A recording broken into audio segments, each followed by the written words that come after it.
नमस्कार बच्चों, मैं Pushpendra Dubey green word publication में आप सभी लोगों का हार्दिक स्वागत है। आज हम लोगों का जो विषय है वह है कक्षा 10 हिंदी काव्य सौंदर्य के तत्व के अंतर्गत पढ़ना है अलंकार।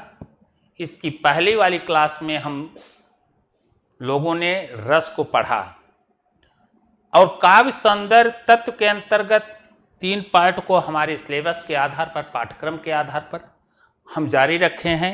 एक हो चुका है रस, दूसरा क्या है अलंकार, एक टॉपिक आपका और है छंद। तो आज हम लोगों का जो विषय बिंदु है वह क्या है अलंकार। तो अलंकार को शुरू करने के पहले आप लोग अगर अभी तक अपने चैनल को लाइक सब्सक्राइब शेयर न किए हों तो जरूर कर लें और बिना देरी किए हुए तुरंत हम लोग पहुंचते हैं टॉपिक अलंकार पर।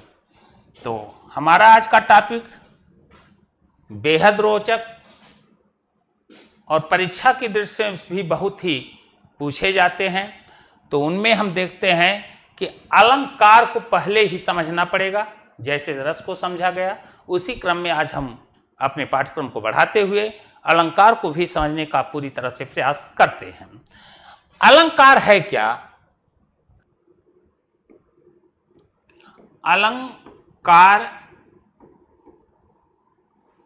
यह 2 शब्दों से मिलकर बन रहा है और वह 2 शब्द जो हैं इसके वह हैं अलम धन कार। अलम धन कार। कार का अर्थ होता है कारित करना, बढ़ाना। कार का अर्थ क्या है? कारित करना, बढ़ाना। और अलम का जो अर्थ है सौंदर्य। अलम का जो अर्थ है क्या है? सौंदर्य। अलंकार का अगर मूल बात जाना जाए तो अलंकार का अर्थ क्या है? सौंदर्य को बढ़ाना।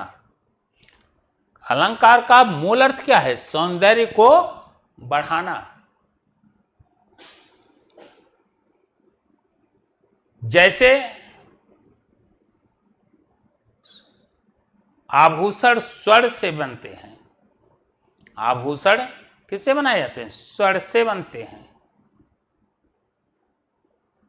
उसी प्रकार से काव्य की रचना में अलंकारों का भी बेहद महत्वपूर्ण स्थान है। काव्य के सौंदर्य को बढ़ाना ही क्या है? अलंकार। इस पर आचार्य विश्वनाथ ने कहा है कि अलंकरोति इति अलंकारः। अलंकार को क्या कहा? अलंकरोति इति अलंकारः। अलंकरोति इति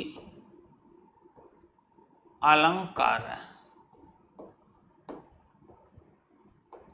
अलंकरोत इति अलंकारः, जो अलंकृत करे, जिनमें रमणीयता बढ़े, सौंदर्यत्व आए, वही क्या है? अलंकार। काव्य की शोभा बढ़ाने वाले तत्वों को ही क्या कहा जाता है? अलंकार कहा जाता है। क्या कहा जाता है? अलंकार। अलंकार के 2 भेद कर दिए गए। अलंकार के कितने भेद कर दिए गए? 2 भेद। एक है शब्दालंकार और दूसरा है अर्थालंकार। शब्दालंकार और दूसरा अर्थालंकार। शब्द के द्वारा जो अलंकृत हो, इसका अर्थ क्या होगा? जो अर्थ के द्वारा अलंकृत हो। अर्थात मूल में है क्या? काव्य। यदि किसी काव्य का आधार शब्द के माध्यम से, यदि शब्द के माध्यम से काव्य में रमणीयता उत्पन्न हो, सब काव्य की सौंदर्यता शब्द के माध्यम से हो रही हो, तो उसे हम क्या कहेंगे? अलंकार। जहां शब्द के माध्यम से काव्य में रमणीयता उत्पन्न हो, सौंदर्यता उत्पन्न हो, उसे हम क्या कहेंगे? शब्दा अलंकार। और जहां पर काव्य का माध्यम शब्द ना हो करके काव्य का भाव में जो निकलता हुआ अर्थ के माध्यम से, काव्य में जो रमणीयता उत्पन्न हो रही है, जो उसमें सौंदर्यता उत्पन्न हो रही है, वह किसके माध्यम से? अर्थ के माध्यम से। तो उसे हम क्या कहेंगे? अर्थालंकार। क्या कहा जाएगा? अर्थालंकार के अंतर्गत रखा जाता है। तो अलंकार के दो भेद कर दिए गए हैं। कौन कौन से? शब्दालंकार और अर्थालंकार। परिभाषा भी बता दी गई है। शब्दालंकार के अंतर्गत बहुत सारे अलंकार आते हैं, लेकिन परीक्षा के अकॉर्डिंग अगर देखा जाए तो हमें अपने सिलेबस के आधार पर जिन अलंकारों को पढ़ना है वह मात्र कौन कौन से हैं? वह है उपमा अलंकार। कौन सा है? उपमा अलंकार।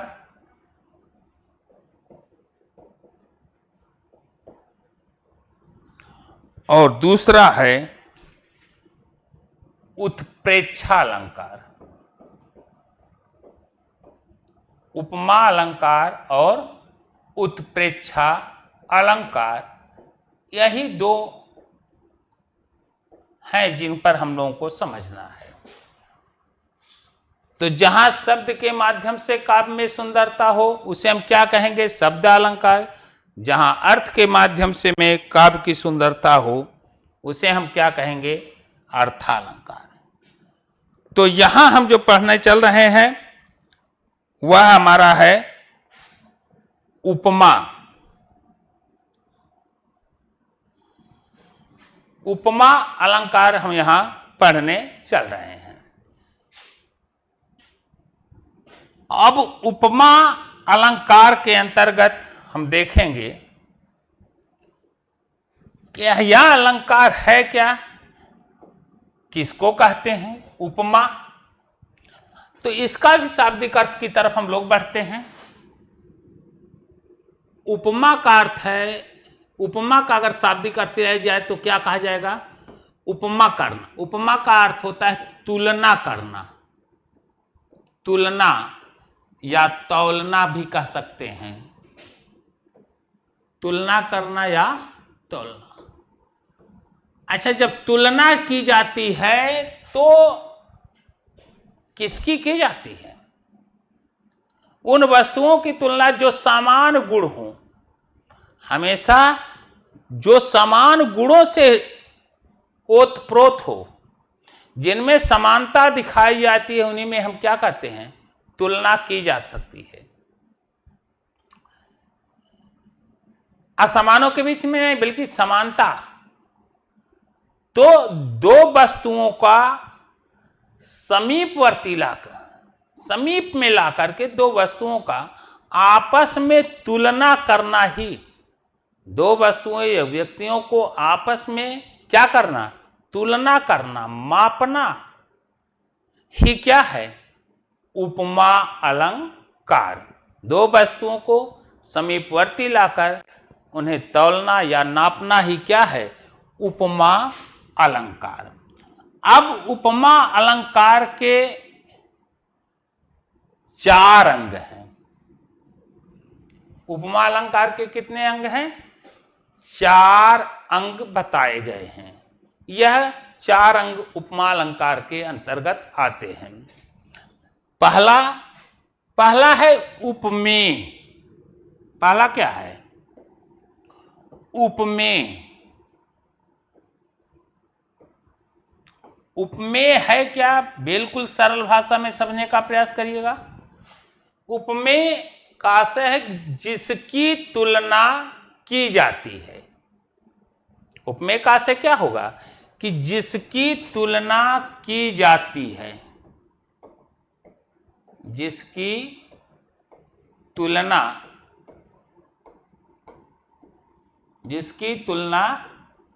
की जाती है। किसी वस्तु या व्यक्ति की तुलना से हो रही, जिसकी तुलना हो रही है, जिसकी तुलना की जा रही, उसे हम क्या कहेंगे, उपमेय। इसे हम प्रस्तुत भी कह सकते हैं, प्रत्यक्ष भी कह सकते हैं। इसे हम क्या कहेंगे सकते हैं, प्रस्तुत या प्रत्यक्ष कह सकते हैं। दूसरा है उपमान। दूसरा क्या है, उपमान। उपमान क्या है, यहां कह रहा है जिसकी तुलना की जाती है। यहां क्या कह रहा है, जिसकी तुलना की जाती है। और उपमान क्या होता है, जिससे तुलना की जाती है। अगर दो शब्दों को यहां रखे रहेंगे तो आप कभी नहीं भूलेगा, जिससे तुलना। यहां क्या कह रहा है, जिससे तुलना, जिसकी नहीं, जिसकी तुलना वो तो समीप है, जिससे तुलना की जा रही हो। तो जिससे तुलना की जाती है उसे हम क्या कहेंगे, उपमान। अर्थात यह दूर रहते हुए क्या है, समीप नहीं है, अप्रस्तुत। इसे हम क्या कहेंगे, ये क्या है, प्रस्तुत। ये क्या है, अप्रस्तुत। उपमेय हो गया, उपमेय है जिसकी तुलना हो रही है, और जिससे हो रही है वो क्या हो गया, उपमान। और उपमेय और उपमान में जिस गुण, धर्म के आधार पर, जिन समानता के आधार पर जो तुलना करा रहा, जो गुण हैं, जो उनमें दोनों में एक समानता दिखाई दे रहा है। उपमेय और उपमान में कोई ऐसी चीज है जो दोनों में समान रूप से दिखाई दे रही है, समानता कर रहा है। तो वही समानता ही यहां पर क्या है, साधारण धर्म। तीसरा पॉइंट क्या है, साधारण धर्म। साधारण धर्म क्या है, यही साधारण धर्म है जो दोनों की क्या कर रहा है, तुलना करा रहा है। दोनों की क्या कर रहा है, तुलना करा रहा है। तो उसे हम क्या कहेंगे, साधारण धर्म, जो दोनों में समान रूप से तुलना कराने में सक्षम हो। वह कौन होंगे, गुण, धर्म के आधार पर जो तुलना की जा रही है उसे हम क्या कहेंगे, जैसे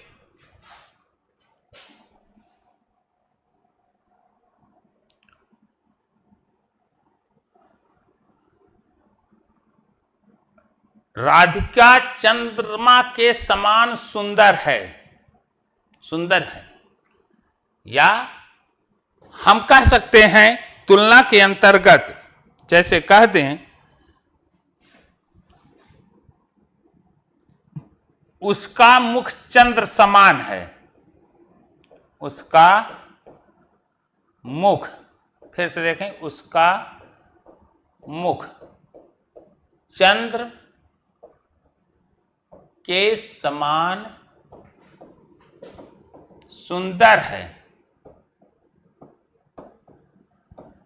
उसका मुख चंद्र के समान सुंदर है। यह मुख क्या है, उसका मुख अर्थात जो उपस्थित है, यह क्या होगा, उपमेय।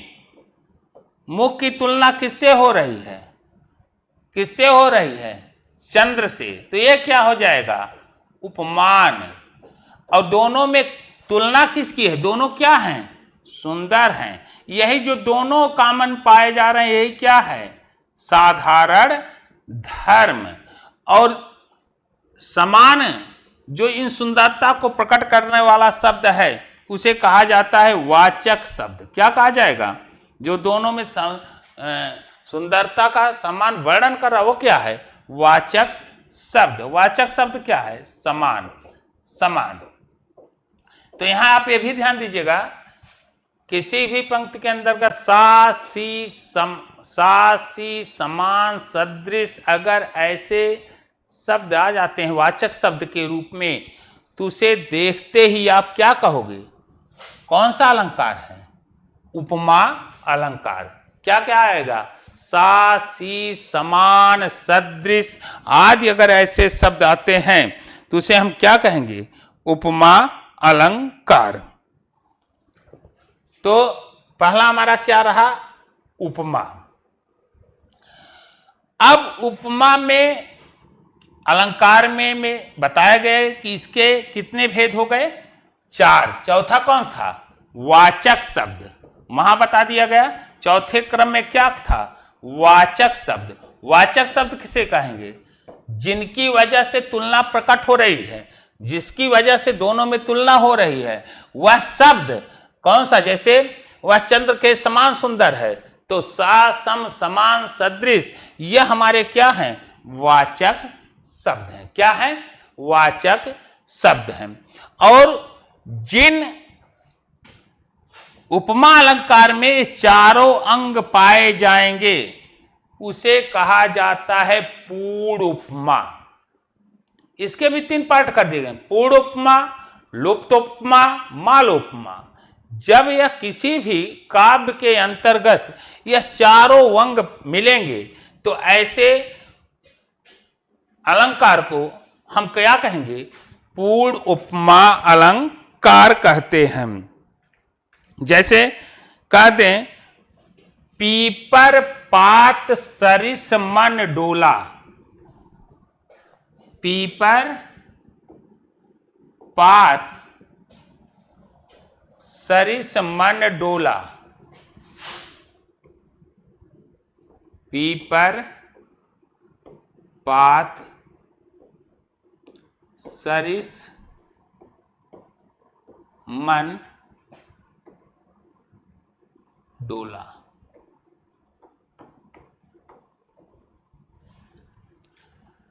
यहां हमें बताना है पीपर पात सरिस मन डोला।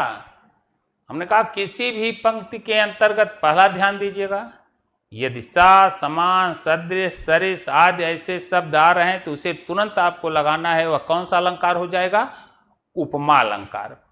यहां क्या आ रहा है? सरिस। पीपर पात सरिस मन। मन कैसे डोलता है? पीपर के पत्ते, जैसे पीपल का पत्ता बिल्कुल हवा न चले, बिल्कुल स्थिर हो, फिर भी वह डोलता रहता है, तो मन भी ऐसे चंचलायमान है। तो मन यहां क्या हो रहा है? उपमेय। किस तरह से डोल रहा है? पीपर के पत्ते की तरह। ते क्या हो जाएगा? उपमेय। अगला क्या होगा? उपमान। दोनों में जो कॉमन है, दोनों डोल रहे हैं। कौन कौन? मन भी डोलता है और पीपल के पत्ते की तरह तुलना हो रही डोलने की। यह क्या हो गया? यही हो गया साधारण। क्या हो जाएगा? साधारण धर्म। मन क्या हुआ? उपमेय। पीपर का पत्ता उपमान। पीपर का पत्ता क्या हो जाएगा? उपमान। सरिस शब्द जो आया है यह आपका क्या है? वाचक शब्द। क्या है? वाचक। सा समान सदृश सरिस देखते ही तुरंत लगा देना है, कौन सा लगा? और डोलना, यह दोनों में के बीच पीपर का पत्ता और मन का जो दोनों की तुलना हो रही है, यह तुलना किस संदर्भ में हो रही है? डोलने के संदर्भ में। डोलना क्या है? यही क्या है? साधारण धर्म। हमने क्या कहा कि जिस उपमा अलंकार में चारों अंग पाए जाएं, क्या पाए जाएं? चारों अंग विद्यमान हो, उससे पूर्ण उपमा अलंकार कहते हैं। तो हमें पहला अलंकार हमारा हो गया कौन सा? उपमा अलंकार। दूसरा है रूपक। दूसरा अलंकार जो हम लोगों को पढ़ना है वह कौन सा है? रूपक अलंकार। चलते हैं रूपक अलंकार को देखते हैं।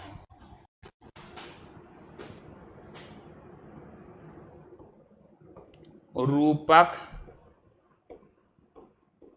अलंकार, यहां भी उपमेय उपमान का ही देखना है।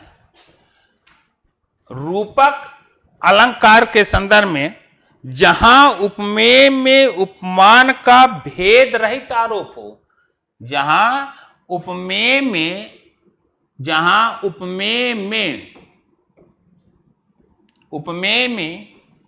उपमान का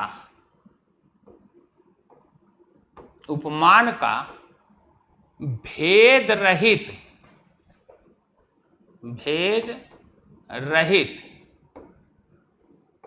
आरोप माने आरोपित किया जाए,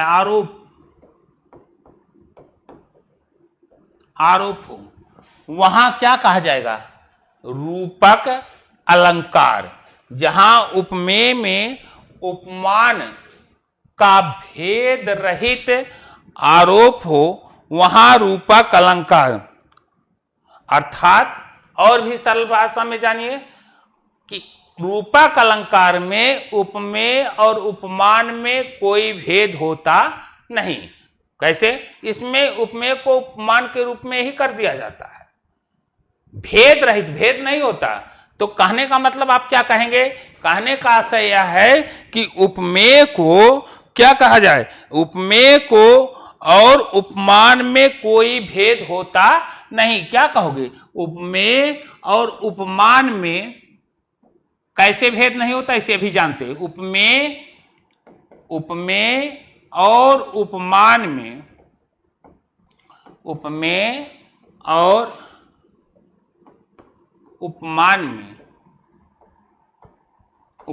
में कोई भेद होता नहीं। इसमें कोई भेद नहीं,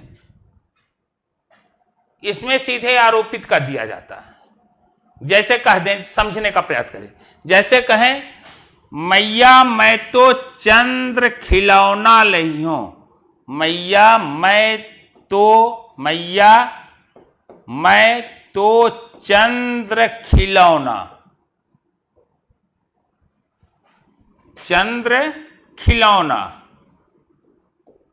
लई हूं। चंद्र खिलौना लई हूं। अब यहां बताइए, यहां का उपमेय में उपमान का भेद रहित, अर्थात भेद न किया जाए। यहां चंद्र क्या है? चंद्र रूपी खिलौना। मैया मैं तो कैसा खिलौना? चंद्र रूपी खिलौना। उपमेय को क्या किया गया? उपमान में आरोपित कर दिया गया। तो चंद्र रूपी खिलौना लेने की बात कही जाए। मैं पायो जी मैं तो राम रतन धन। देखो, पायो जी मैं तो राम रतन धन पायो। राम रत्न धन पायो। राम धन नहीं मिला, राम रूपी रत्न। कैसे धन को प्राप्त कर रहे हैं? राम रूपी धन। उपमेय में उपमान का क्या किया गया? भेद रहित आरोपित कर दिया गया। राम रूपी धन को प्राप्त कर रहे हैं। तो यहां पर क्या हो रहा है? रूपक अलंकार। चरण कमल बंदो हरिराई। चरण कमल, यहां ये भी चिन्ह लगा रहता है, ध्यान दीजिएगा। चरण कमल बंदो हरिराई। चरण कमल, कमल रूपी क्या है? चरण। बंदो, ऐसे हरि की हम वंदना करते चलो। तो उपमेय में उपमान को भेद रहित आरोप करने का आशय क्या? उपमेय और उपमान में कोई भेद होता नहीं, एक दूसरे में आरोपित कर दिए जाते हैं। कोई भेद होता ही नहीं, एक दूसरे में क्या कर दिए जाते हैं? आरोपित कर दिए जहां वहां क्या कहा जाएगा? रूपक अलंकार। तो दो अलंकार हम लोग चर्चा कर चुके हैं। तीसरा जो आपके सिलेबस के अंतर्गत है वह है उत्प्रेक्षा अलंकार। तीसरा हमारा क्या है? उत्प्रेक्षा अलंकार।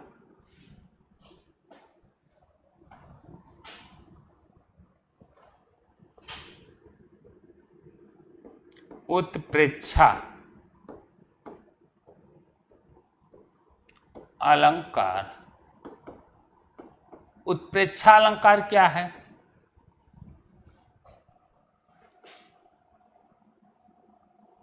उत्प्रेक्षा अलंकार के अंतर्गत यह जरूर ध्यान दीजिएगा, जहां उपमेय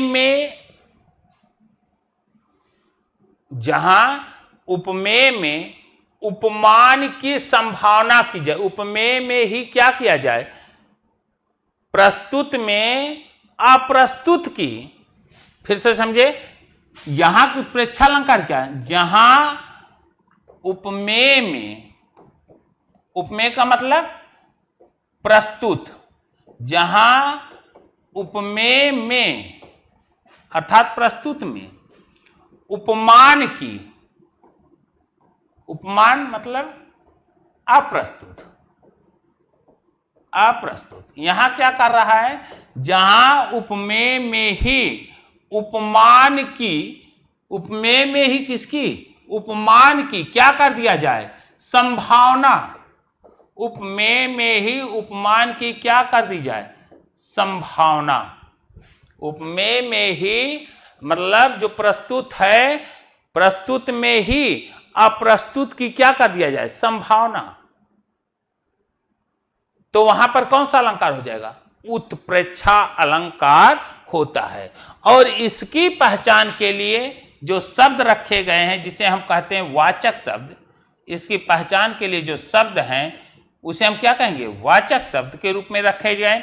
इन्हें देखते ही आपको लगा देना चाहिए कि कौन सा अलंकार है? उत्प्रेक्षा। जैसे इसके लिए क्या है? मन, मानव, जन, जानव, मानव, जानव आदि ऐसे शब्द हैं। तो जहां उपमेय में ही उपमान की संभावना की जाए और रूपक में उपमेय और उपमान में कोई भेद न हो, और यहां उपमेय में उपमान की क्या कर दिया गया? संभावना। वहां पर क्या हो गया? उत्प्रेक्षा अलंकार। जैसे उदाहरण को देखा जाए, सोहत ओढ़े पीत पट। कौन? भगवान श्री कृष्ण के संदर्भित हो रहा है कि सोहत ओढ़े, सोहत ओढ़े पीत पट। पीला वस्त्र, पट माने पीत पट, पीला वस्त्र। सोहत ओढ़े, ओढ़त पीत पट। कौन? श्याम सलोने गात, श्याम सलोने गात। भगवान श्री कृष्ण जो श्याम रंग के भगवान श्री कृष्ण है, अपने शरीर पर क्या ओढ़े हैं? पीत पट, पीले वस्त्र को ओढ़कर ऐसे शोभा, ऐसे सुंदर लग रहे हैं। भगवान श्री कृष्ण अपने सांवले स्वरूप में, रंगों में पीले वस्त्र को पहनकर इस प्रकार से शोभायमान लग रहे हैं। देखिएगा, उपमेय को क्या कहा गया? उपमेय में उपमान की क्या कर दी जा रही? संभावना। सोहत ओढ़े पीत पट, श्याम सलोने गात, मानहु नीलमणि शैल पर। देखिए शब्द आ गया, यह शब्दों को देखकर ही अब पता लग जाएगा। मानहु, सोहत ओढ़े पीत पट, श्याम सलोने गात, मानहु नीलमणि शैल पर। नीलमणि शैल पर आतप पड़ो प्रभात, आतप पर्यो प्रभात, पर्यो प्रभात। मानो सोवत ओढ़े पीठ पट, श्याम सलोने गात। भगवान जो सांवले रंग के भगवान श्री कृष्ण हैं वो अपने ऊपर पीले वस्त्र को धारण किए हुए हैं और वह पीला वस्त्र उनके शरीर पर ऐसे शोभायमान होता है कि मानव कौन? नीलमणि शैल पर, नीले मणि से युक्त, नीले कलर युक्त पर्वत शैल में नीलमणि, नीला मणि मन में नीला पर्वत, नीलमणि शैल पर, नीले शैल पर्वत पर, नीले शैल पर, नीलमणि पर्वत पर आतप पर्यो प्रभात, सूर्य की प्रभात की किरणें जब नीलमणि पर्वत पर फैलती है तो ऐसे शोभायमान होते हैं जैसे, कैसे? भगवान श्री कृष्ण जिस प्रकार से सांवले शरीर पर पीला वस्त्र शोभित होता, वैसे नीलमणि पर्वत पर सूर्य की प्रातःकालीन सुबह की किरण पड़ने पर उसी प्रकार से शोभायमान हो रही हैं। तो बच्चों, यह रहा आपका अलंकार, जो मूल रूप से 3 ही पढ़ना था आपके सिलेबस के आधार पर। पहला कौन सा था? उपमा, फिर रूपक, फिर उत्प्रेक्षा। और इसी क्लास के साथ अब पुनः मुलाकात होगी अगले क्लास में, और तब तक के लिए क्लास को विदा करते हैं। फिर मिलते हैं। नमस्कार।